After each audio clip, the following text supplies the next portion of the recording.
इस वीडियो में हम भगवद गीता के 18 अध्यायों में से 13वें अध्याय को समझेंगे, जिसका नाम है क्षेत्र क्षेत्रज्ञ योग, यानी शरीर, प्रकृति और आत्मा चेतना का गहरा संबंध।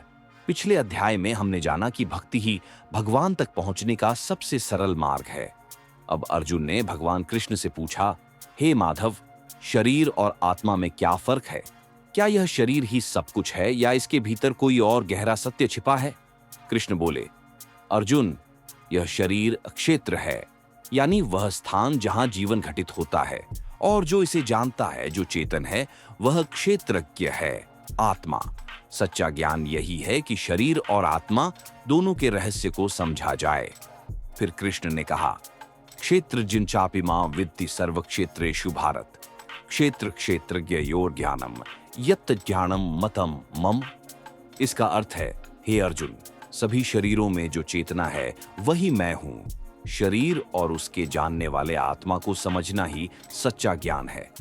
इस अध्याय को बेहतर समझने के लिए हम तनिष्क की एक कहानी सुनेंगे, जो आपको इसके असली अर्थ को जीवन में अपनाने का सरल तरीका बताएगी। तनिष्क एक जिज्ञासु बच्चा था। उसे हमेशा प्रकृति के रहस्यों को जानने का शौक था।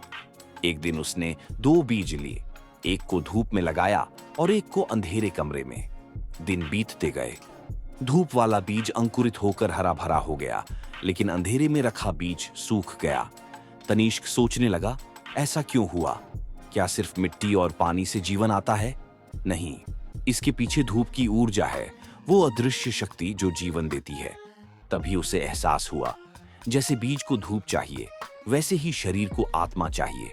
अगर आत्मा न हो तो शरीर बस एक खोल है जो बिना जीवन के बेकार हो जाता है। उस दिन से तनिष्क ने सीखा, दुनिया की हर चीज 2 हिस्सों में बटी है। एक है भौतिक शरीर और दूसरा है चेतना, वह शक्ति जो सबको जीवन देती है।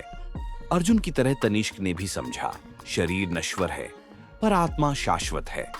जब हम आत्मा के सत्य को पहचानते हैं तो हम जीवन को सिर्फ बाहरी रूप से नहीं, बल्कि गहराई से जीते हैं।